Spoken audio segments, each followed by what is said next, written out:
既然他什么都听见了，那你也不需要再瞒了。你放心，我不会让他把你给开了的。就算说他这次非常生我的气，还是要把你给开了，那也没关系。那你就过来给我当助理，工资一样多，怎么样？还是不要了吧，长期的，我可伺候不了你啊，大小姐。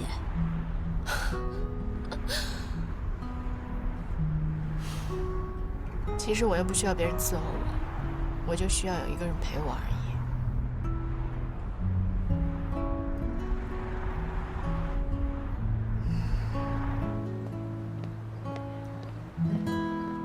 嘉诚，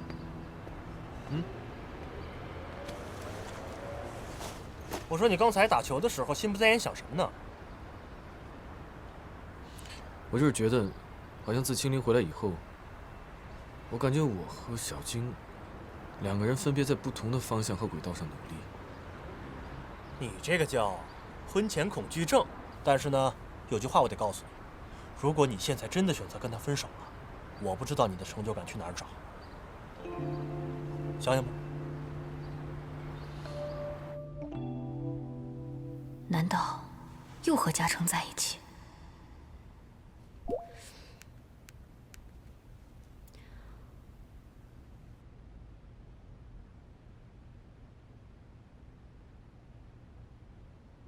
拨叫的号码暂时无人接听。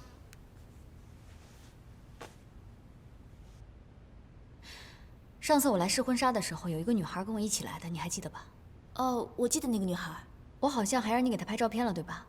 哦，对，你要是吗？哦，我给你去拿不用，你就用这个女孩的照片帮我合成婚纱照吧。用这个女孩的脸。对。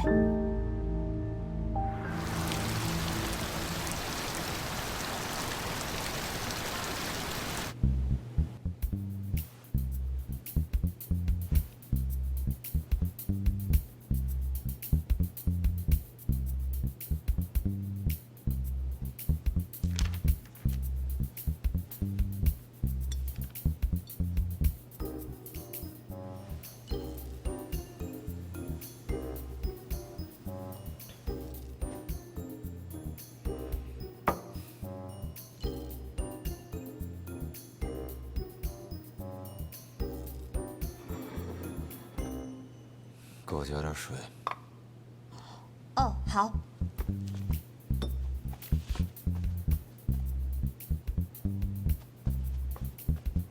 一走，那是不是说明你不开除我了？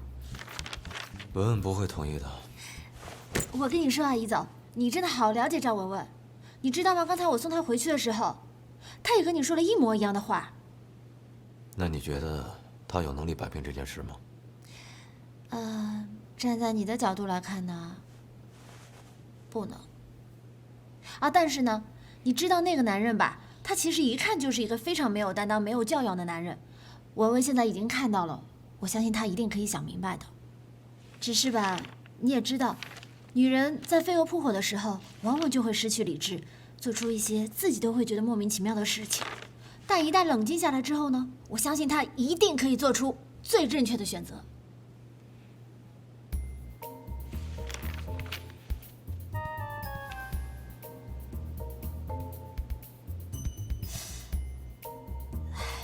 没事。你是说你自己啊，还是说赵文文？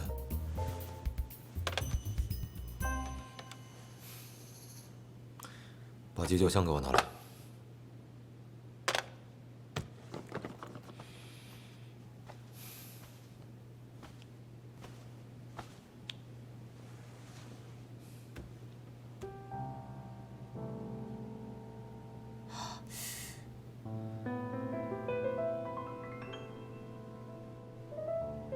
1个小时以前，你给我汇报的是全部吗？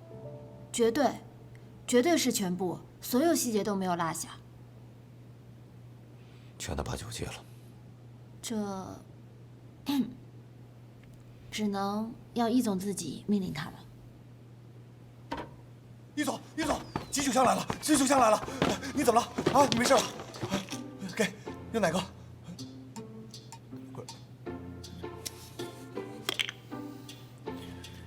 有点凉啊。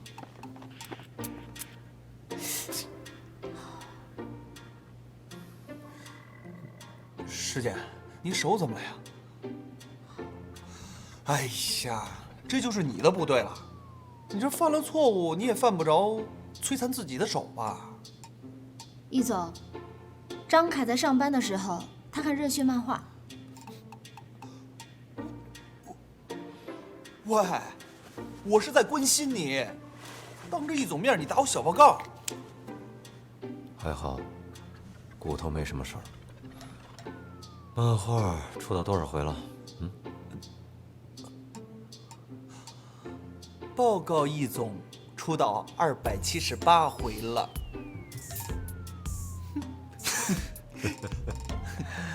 哦，对了，易总，刚才外头送来一个信封，说让您亲自拆。我检查了一下，应该是硬纸片吧，没有什么安全问题。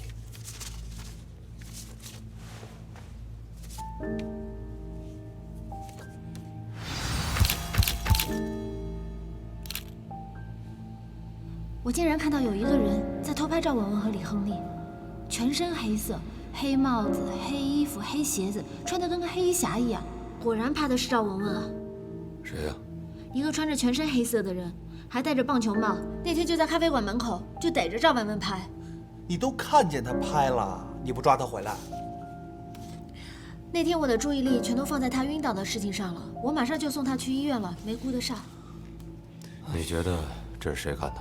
这还用猜吗？明天就是格兰城配套设备的定夺会了，这个节骨眼上送这种东西来，很明显是在威胁咱们呀。所以施一清东想利用赵文文的事儿，在格兰城项目上反将一军。如果是真的，那专家评委会不会已经被他们打点过了？那还用说吗？可是这样的话，对你们的努力实在是太不公平了。你不会妥协的，对吧？这些照片，我们3个谁也没见过，千万别告诉文文。知道了。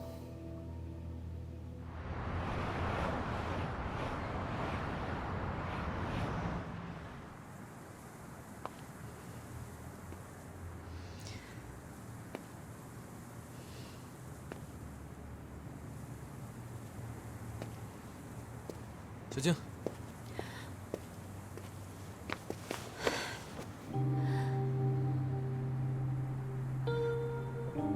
怎么了？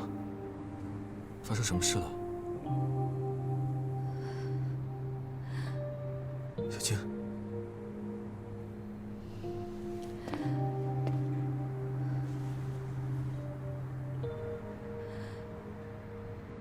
我以为我已经很努力了，可是……到底怎么了？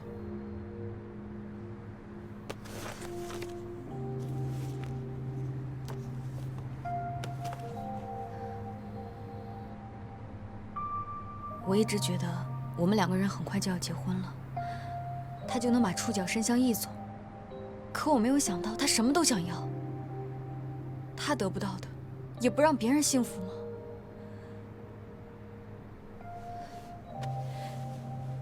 嘉诚，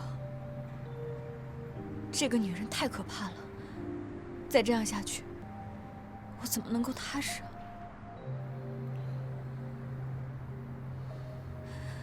小静，你能不能不要在一件事情上一直在闹情绪？燕斐今天跟我说了，我们2个有可能是婚前恐惧症。可我真的在想，我们2个是不是应该静下来想一想，想想这到底是不是我们2个想要的未来？你什么意思啊？我怎么听着你好像后悔了呢？我问你，我如果大学毕业，没有宋教授直接给我推荐到城建院，而是自己做了一个小作坊去做设计工作，生活窘迫，可能要3年、5年，甚至很多年以后才能被勉强的称作一个设计师。那么我们未来……好了，你别说了，根本就不可能有这种假设。我不可能不是宋凯之的女儿，你更不可能不是我的未婚夫。现在我们家的机会、条件、关系都有了，你就当成是你的，直接拿去用就是了。你不要听高彦斐瞎说，他那创的什么业啊？他要是没关系，他创个屁啊！他背后也是有人支持他的。你跟他不一样，你爸妈在清理，你们在设计圈没有关系，所以你现在就应该踏踏实实在我爸那儿，这才是你唯一也是最好的出路。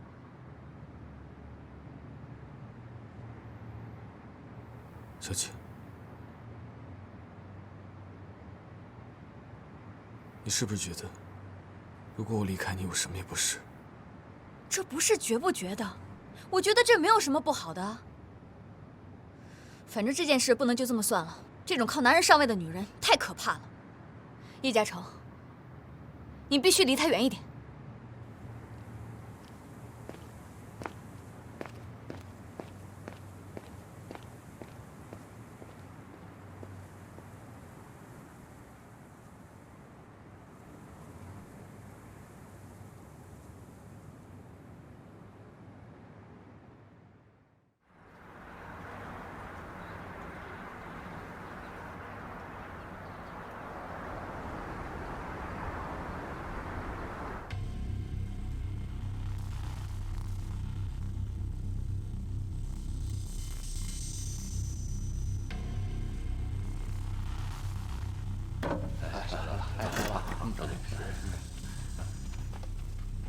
请。这就是英国来的设计师。哦。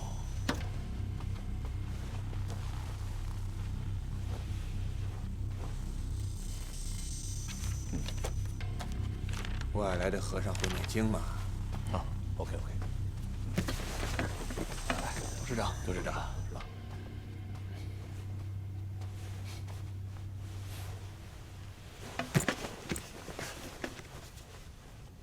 为了这个格兰城的项目，说句老实话，我真的是操碎了心，整夜的睡不好觉。所以呢，我特意跑到了英国，请到了业界的大师查尔斯先生，来为我们这个项目出谋划策。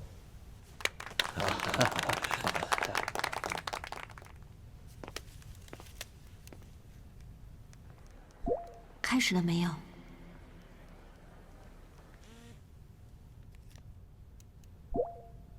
好了，接下来呢，就请两位设计师分别的来阐述一下你们的理念。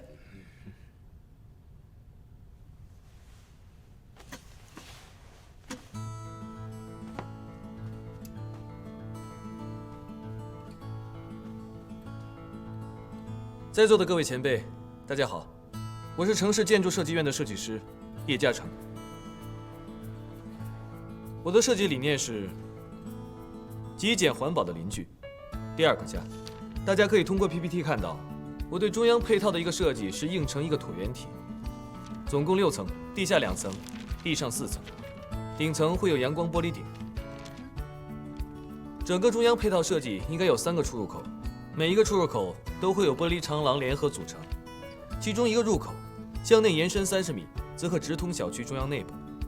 中庭的亮点是一个玻璃旋转楼梯，它由藤蔓盘绕。 在一个阳光正好的午后，阳光直接打入楼梯间，藤蔓可以随着楼梯一起盘旋向上生长，它可以越爬越高。效果怎么样？这样给小区带来了循环的生命力。同时，彩虹管道作为这个中央配套的一个外部设计，也将成为非常经典的地标性设计。我相信有很多的业主会跟他的朋友们说：“我在彩虹路边等你。” 而且这些和留白的玻璃外观设计形成了非常大的反差，还没有什么反应啊？那你觉得呢？我觉得很牛掰啊！公司送我套格兰城的房子吧。那就好。我相信，作为第二个家，实用性和舒适性则是我的优先考虑。可是我喜欢没用啊，专家和股东们喜欢才行啊。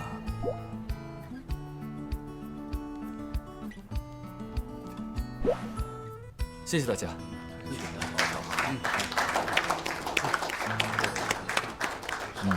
好。Cheers。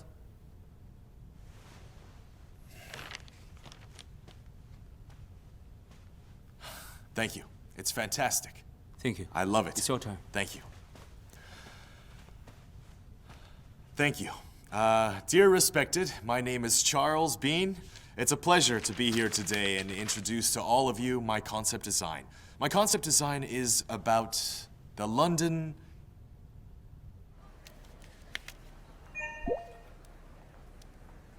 查尔斯的怎么样？就是一个带有英式古典风格的小城堡，没啥意思。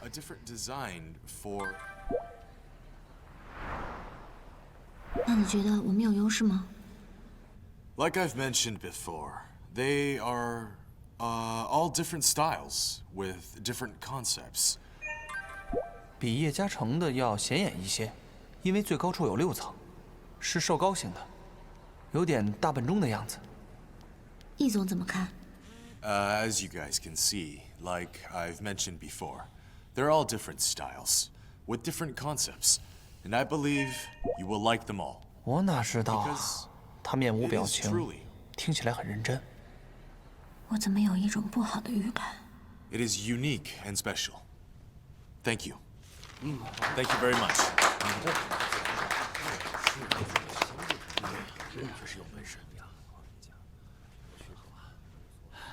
你们怎么看呢？各有千秋吧。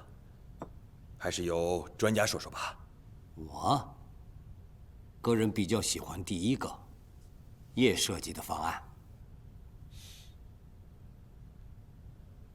这样吧，要不然咱们就别墨迹了，咱们就直接打分，10分制，请3位专家给出2组数字，咱们取一个中间的平均值，怎么样？好，那我们就来按照京东所说的，请专家给出2个作品的相应分数。你看看啊，不想播种。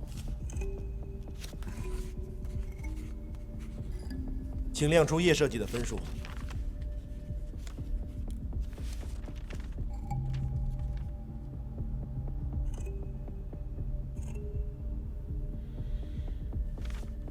请亮出查尔斯的分数。哎呀，还是查尔斯技高一筹啊！确实，也没差多少。英国来的就是不一样啊。这个结果呢，我赞成。第一个设计呢，我觉得太简单了。败了。当然了。它也有它的亮点，但是以这种人文和环保为考虑的，这无形中呢流失了咱们这个项目所需要的华丽呀。我就听说澳门那边正在建一个什么威尼斯人，哎，咱们可以建一个小伦敦人嘛，挺好啊。这人啊一看就记住了。再说了，这格兰城啊就是个标准的住宅，业主们呢也大多数是普普通通的工薪阶层，你跟他们说环保、生态循环，以及这个极简主义什么的，他们懂个屁呀！不好意思，在座的各位前辈，我想说2句。这一次，我首先要感谢易茂集团能给我这样的一个机会，让我去挑战学习。其实商业领域的设计，我接触的并不多，这次机会对我来说受益匪浅。刚刚这位前辈所说，工薪老百姓不在乎生态以及环保，这一点我非常不认同。我认为生态环保是一种生活方式，更是一种生活态度的普及，不应该有偏见。纯钢筋和水泥的建筑，它没有生命力，就是再普通的住宅，它也是一个家。伦敦虽奢华，但它毕竟是意象。你说的这些没用，你就是个设计师，也一样，不懂市场，不懂生意。别扯那些没用的理想，哎，你的设计就明显比查尔斯设计的工期要长啊！我们要的是什么？我们要的是在极短的时间内，去解决这个危机的基础上，再来吸引别人的眼球啊！什么意象不意象的，只要新鲜漂亮就可以了嘛。裴总，你觉得呢？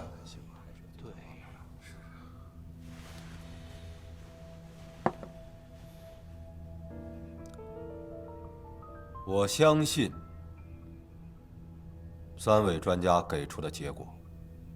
舅舅不远万里的把查尔斯从英国请过来，为了我们这个项目，自然是有他的道理的。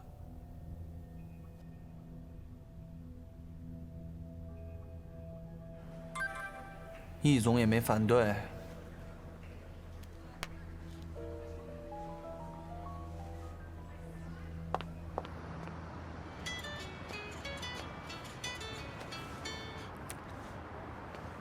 喂，宋教授。我下午就赶回去了。您都知道了。我没事，那我下午去找您吧。拜拜。嘉诚，你不要在意啊，这个会议一点都不公平。你上去吧。我陪你待会儿，我就上去。我没事的，你走吧。那好，我不吵你。不过你真的不要往心里去。虽然我知道你对待你自己作品的评价很在意，但刚才在会议室的那些人根本就是一些生意人，他们不能代表所有人的。他们不用代表所有人，他们代表他们自己的意见，我的作品就不会被采纳了。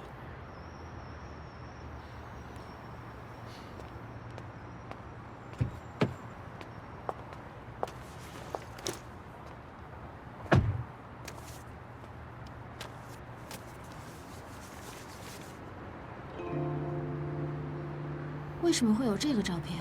我不知道，我还想问你呢。我根本不知道这照片是什么。这照片什么意思呢？这照片不是你弄的？当然不是。我知道了。上去吧，我走了。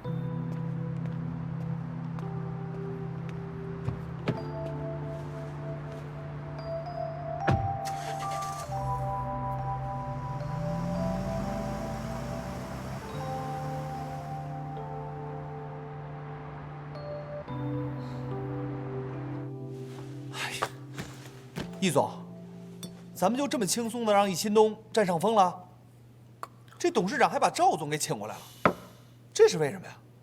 这不是明摆着让他看你笑话吗？这会不会跟赵小姐的事情有关系啊？哎，这不是让易新东一箭双雕了吗？他巴不得破坏你跟赵家的关系。我就是要让他得逞。什么意思啊？他露出的尾巴越多，外公看得就越清楚。我们只需要静观其变。你说，这易钦东到底知道多少关于赵小姐的事情啊？这就不好说了。易总，我想跟你谈谈。师姐，我知道你要说什么。那你为什么还要纵容这样的不公平发生呢？谁呀？叶嘉诚啊！傻子都能看出来，这件事情根本不是在设计上出现问题，而是你们这些大老板根本就理解不了作为一个设计师的心血，还有他专注在这件事情上面的精力和时间，包括激情。我们这种大老板，我真没想到，你也是不在乎的。师姐，这我们跟设计院合作是有正规合同的，他工作，我们付酬劳，咱们又不是没给钱，你替他着什么急啊？这不是钱的问题。OK， 这不是钱的问题，也不是设计的问题，那你还有什么问题吗？我为什么要在乎呢？我们这种大老板，为什么要在乎一个建筑师的挫败感？师姐，如果你再因为情感，或者说因为你的冲动影响到了工作的话，即便是赵文文给你说情，对不起，他不做人。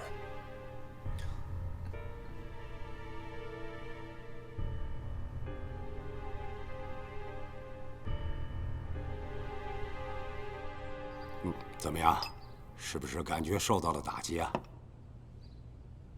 确实很被动。这件事情有它本身的游戏规则，其实集团的内部斗争也很正常。可凭什么我的作品要牺牲在内部斗争中？哦，你不必把自己当成牺牲品。我知道，失落感你一定是会有的，但是还是要尽快的调整过来。设计院未来的好项目有的是，不要计较一时的得失嘛。孙老师，我做设计是希望把它从纸上变成现实。不要太理想主义。其实每一个设计师的家里，那都不知道堆了多少非常优秀的图纸，而没有被建造出来。随便拿出一张来，可能都比现在的要好得多得多。只是它不一定适合现在城市发展的需要，或者说是不适合地产商赚钱的需要嘛。可是我的设计又没有违反他们的项目需求和定位，而查尔斯他只是随随便便拿了一个英式的建筑过来，一点诚意心意都没有。只要易茂他不在乎，他敷衍了事和你也没关系嘛，你就不要再纠结了。之前，易佩和我交过底了，易茂刚刚涉足地产，只要根基打得好，未来项目有的是。我们设计院根本又不缺项目，易茂只是一小单，维护好关系，目的就已经达到了。易佩这次欠我一个人情，未来有机会他一定会还上的。我明白了，这些门道和设计本身并没有任何关系。嘉诚啊，你很聪明，不过也不要只沉浸在自己的设计世界里。关于你自己未来的定位，你该好好想想了。好了，晚上啊，我有个饭局，跟我一起去。要见的是几个非常重要的人物，你也认识认识，或许对你的未来很有帮助啊。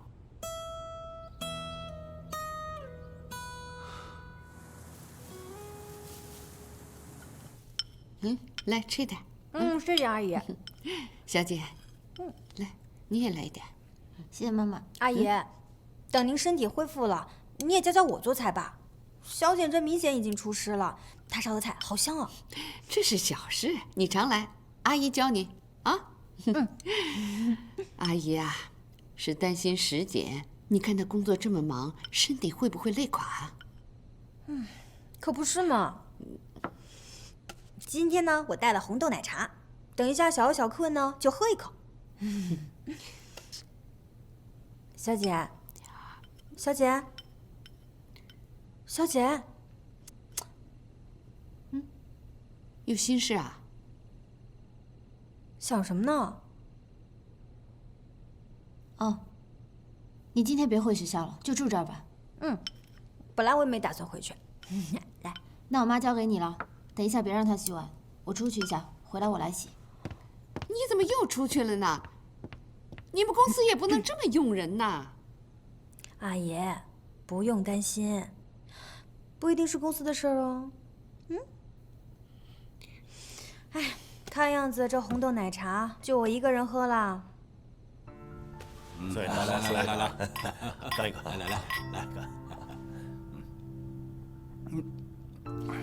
来，小叶，单敬你一杯。来，小叶喝一个啊！哎，小叶真是海量啊，好酒量啊！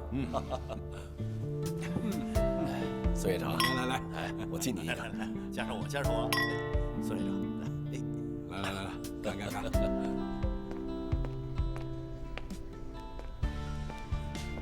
宋院长对小叶这么喜欢，夸他没边儿了。你没听说吗？小叶是宋院长的准女婿，城建院未来的接班人。说是设计部优秀青年设计师，好听吧？哦，这样啊，我说呢，看来这个小叶啊并不简单。宋院长对他的女儿那是没话说的，先搞定他女儿，然后呢搞定宋院长，这样呢就可以背靠大树，平步青云呢。听说他格兰城方案没通过的事儿，也让宋院长给压下来了。哦，看来这小子也没啥本事，徒有虚名，只会抱大腿。他抱谁的大腿呢？宋院长的女儿那可是有名的大美人儿，便宜都让他给占尽了。明白了。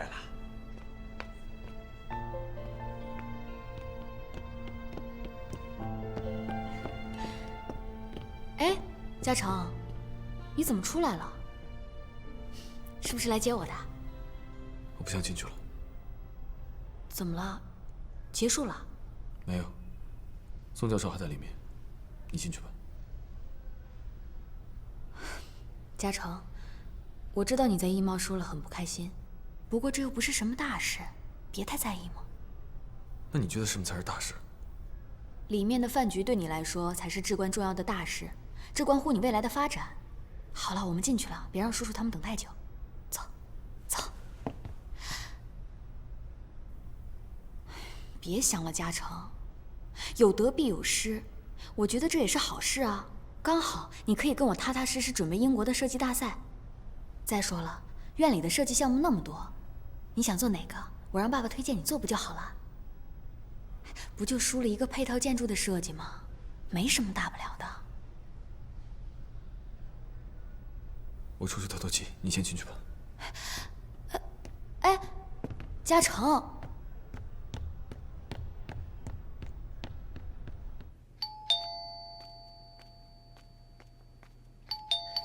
谁？赵小姐你好。易总派我来取点东西，我可以进来吗？谢谢。取什么？啊？那，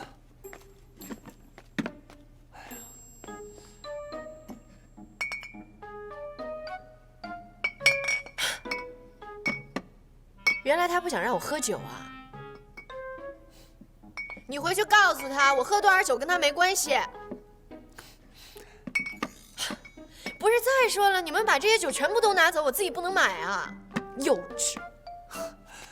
赵小姐，你别激动嘛。我觉得你说的话都对，不过呢，你刚才说的，我觉得你最好给易总亲自打电话说清楚。哦，对了，易总让我给你带一句话，他说让赵文文尽快解决所有的事情，因为已经有人知道了。不可能，除非石简说出去。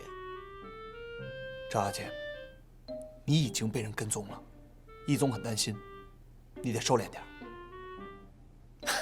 他要是担心我，早就自己来看我了。易总晚上有一个很重要的会议。再说了，易总能让我来干这样的事情，以他的性格，这种关心已经很明显了吧？没什么事，我先走了。等会儿，你回去告诉易培，你叫他不要担心，很快我就会解决所有的事情。OK， 拜拜。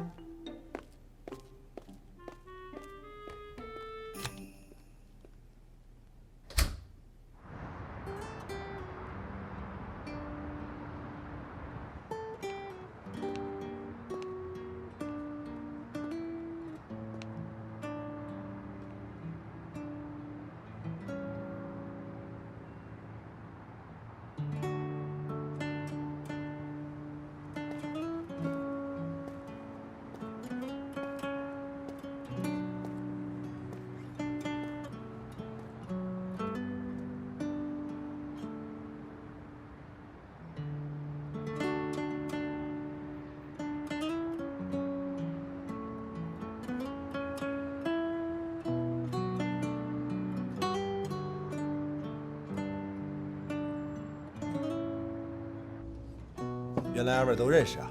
啊，都是常客。吃好了，我送你们水果啊，慢慢吃，有需要叫我啊。谢谢老板。好。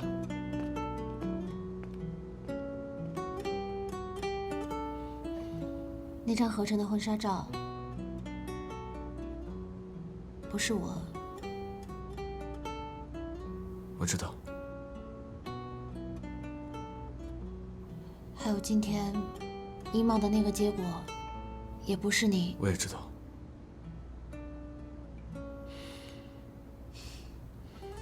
我知道应该是我的台词，你怎么知道才应该是你的台词？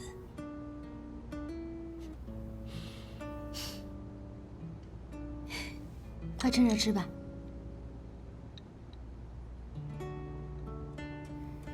你宁愿是因为设计的不够好而失败，对吗？对啊，不够好或是不对，我可以不断的去修改或去完善它。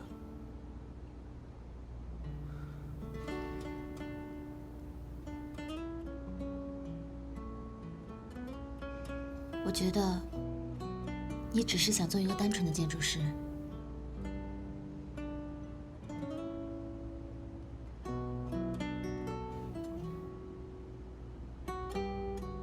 但就现在这种情况继续发展下去，恐怕不行。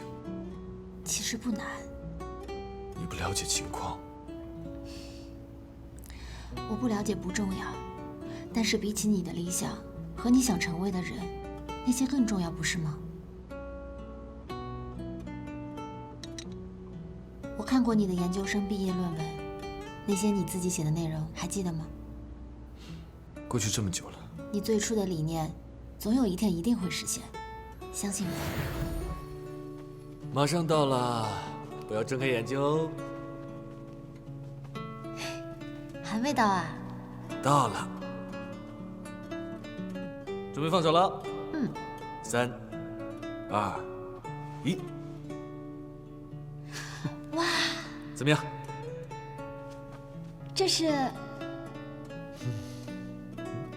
那我是我工作室的运营总监。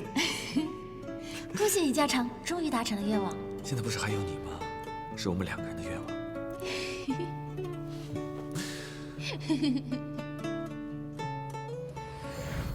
只要你不放弃。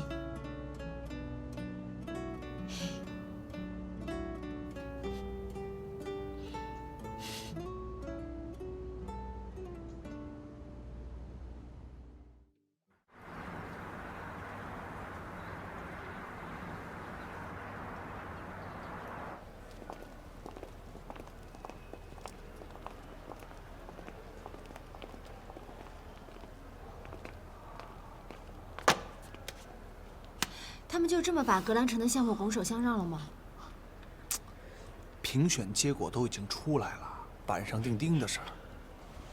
哎，这易新东横插一杠，也算是插成功了。他一心想跟我们作对，鬼知道还会发生什么事情。可是我们都知道，我们喜欢的是叶嘉诚的设计。易总就这么轻易的答应了，他连反驳都不反驳，争取都不争取一下。我知道你有情绪，我也有情绪。可是咱们有情绪，咱们得控制住。易总告诉过我们，要顾全大局，必须放弃一小块阵地的得失。Do you understand？ 所以就要为了他们的大局来牺牲我们，是吗？你知道叶嘉诚对待这个设计有多么的用心，多么的努力吗？这个结果根本就对他不公平，太让人寒心了。对，是太让人寒心了。可是鬼知道那个易钦东花了多少钱把那个英国王子给忽悠过来。又花了多少钱摆平那些所谓的什么专家评委？所以那些专家评委，他真的是用心的去评定的吗？他真的是站在用户、住户的角度去考虑的吗？他们才不会管那么多，因为他们根本不住在格兰城。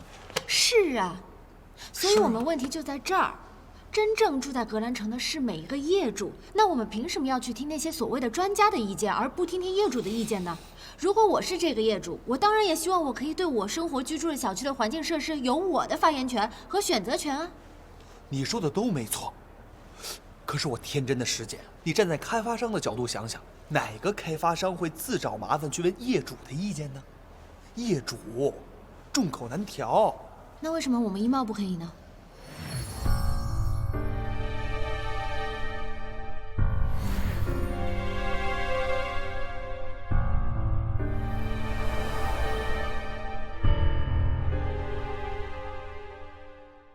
当樱花落地，让我亲吻你，我们的爱情